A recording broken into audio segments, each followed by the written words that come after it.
Hey everyone, Chris here, and welcome to my channel. In today's 5 on Friday, I'm here to share with you my anticipated May releases. So there are a lot of very interesting books coming out in May, but here are 5 that have caught my eye. First, coming out May 20th, Marsha, The Joy and Defiance of Marsha P. Johnson by Tourmaline. Black transgender luminary Tourmaline brings to life the first definitive biography of the revolutionary activist Marsha P. Johnson, one of the most important and remarkable figures in LGBTQIA+ history, revealing her story, her impact, and her legacy. Thank God the revolution has begun, honey. Rumor has it that after Marsha P. Johnson threw the first brick in the 1969 Stonewall Uprising, she picked up a shard of broken mirror to fix her makeup. Marsha, a legendary Black transgender activist, embodied both the beauty and the struggle of the early gay rights movement. Her work sparked the progress we see today, yet there has never been a definitive record of her life until now. Written with sparkling prose, Tourmaline's richly researched biography Marsha finally brings this iconic figure to life, in full color.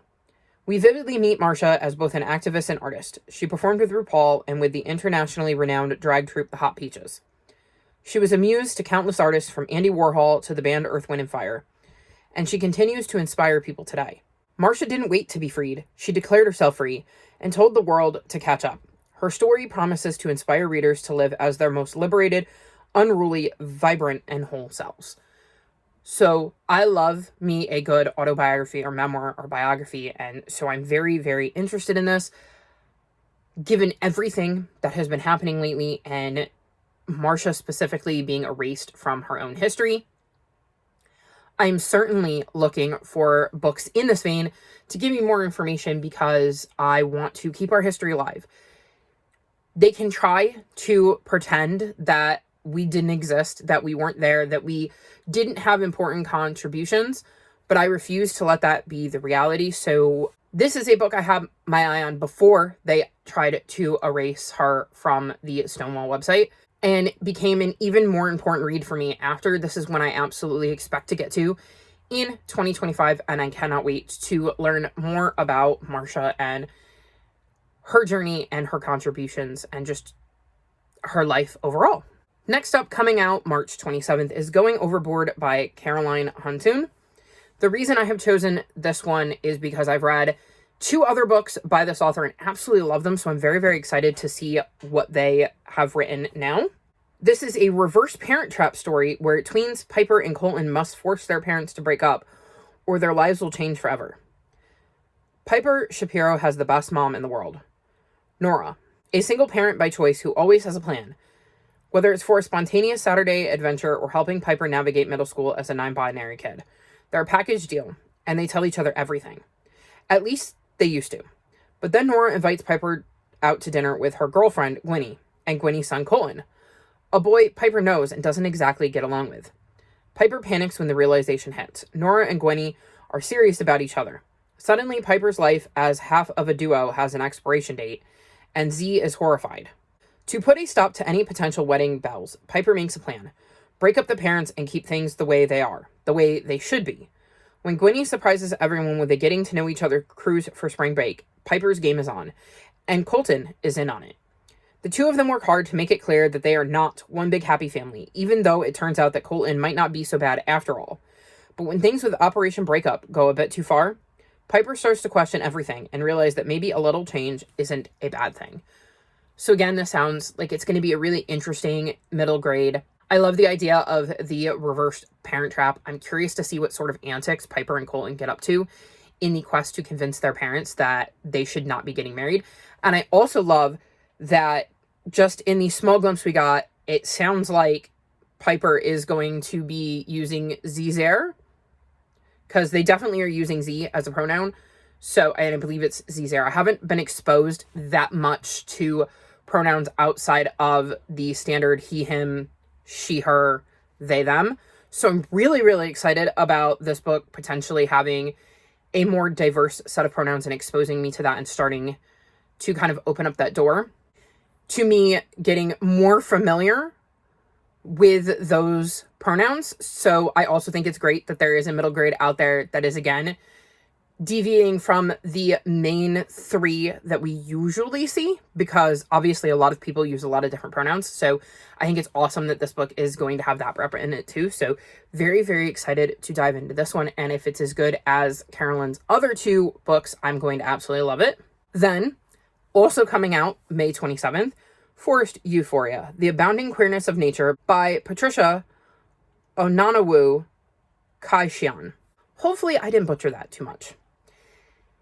This is described as a thrilling book about the abounding queerness of the natural world that challenges our expectations of what is normal, beautiful, and possible. Growing up, Patricia felt most at home in the swamps and culverts near her house in the Hudson Valley. A child who frequently felt out of place, too much of one thing or not enough of another, she found acceptance in these settings, among other amphibious beings. In snakes, snails, and above all, fungi. She saw her own developing identities as a queer, neurodivergent person reflected back at her, and in them too, she found a personal path to a life of science. In Forest Euphoria, Kai-Xian shows us this making of a scientist and introduces readers to the queerness, literal and otherwise, of all the life around us. Fungi, we learn, commonly have more than 2 biological sexes, and some as many as 23,000. Some intersex slugs mutually fire calcium carbonate, love darts at each other during courtship. Glass eels are sexually undetermined until their last year of life, which stumped scientists once dubbed the eel question. Nature, Kai-Xian shows us, is filled with the unusual, the overlooked, and the marginalized, and they have lessons for us all. Wide-ranging, richly observant, and full of surprise, Forest Euphoria will open your eyes and change how you look at the world around you. This sounded absolutely fascinating. I love learning about nature in general, and then you combine it with a queer topic like this, and it just seems really, really fascinating. I really loved the book Queer Ducks, which also had a similar vibe of talking about animals and the fact that they don't necessarily care as much about gender, or again, gender may be a more fluid thing for them. So I feel like this is going to be something that follows some of those same veins. So very, very intrigued by this one. Another book coming out May 27th is Llewellyn Wren's Guide to Geozoology by Angela Heiss. Again, hopefully I didn't mispronounce that too badly. This says it's perfect for fans of Studio Ghibli and the Tea Dragon Society. This beautiful graphic novel follows a girl who learns more about friendship and family as she journeys across the fantastical lands of Lyran to tend to its majestic animals. Lou dreams of being a great adventurer, just like her Amma, who is a world-renowned geozoologist. Amma has traveled far and wide, researching unique animals like dreamy cloud jellies, enormous sunfish, and playful moss goats. There's nothing Lou loves more than reading Amma's letters about her quests, even if she and her mom struggle to understand the Sicilian language Amma writes in. But when Amma's letters suddenly stop, Lou becomes worried. So when a nearby town needs a geozoologist, Lou decides to go on a journey to find Amma. She charts a course with the help of Wren, an old friend turned new travel buddy. As they follow in Amma's footsteps, Lou begins to discover the complex relationships between geofauna and between people. What stories has Amma never told her, and what's Wren hiding from her? I love the Tea Dragon Society, and this cover is absolutely gorgeous, so I was very intrigued in that regard. I feel like with this one, with looking at like nature and animals, the idea that it's going to be a graphic novel will help bring the world to life. I'm curious about what happened to Lou's Amma, what she learns on the journey, and how her relationship with Wren changes throughout the story. So this is another one that really, really piqued my interest and has me hoping I can find a way to squeeze it in at some point in 2025. And then lastly, once again, coming out on May 27th, The Martha's Vineyard Beach and Book Club by Martha Hall Kelly. This is a historical fiction. It follows two sisters living on Martha's Vineyard during World War II, who find hope in the power of storytelling when they start a wartime book club for women. And it's a novel inspired by true events. 2016, 34-year-old Maury Starwood is still grieving as she travels to the storied island of Martha's Vineyard off the coast of Massachusetts. She's come all the way from California with nothing but a name on a piece of paper, Elizabeth Devereux, the famous but reclusive vineyard painter. When Maury makes it to Mrs. Devereux's stunning waterfront farm under the guise of taking a painting class with her, Mrs. Devereux begins to tell her the story of the Smith sisters who once lived there.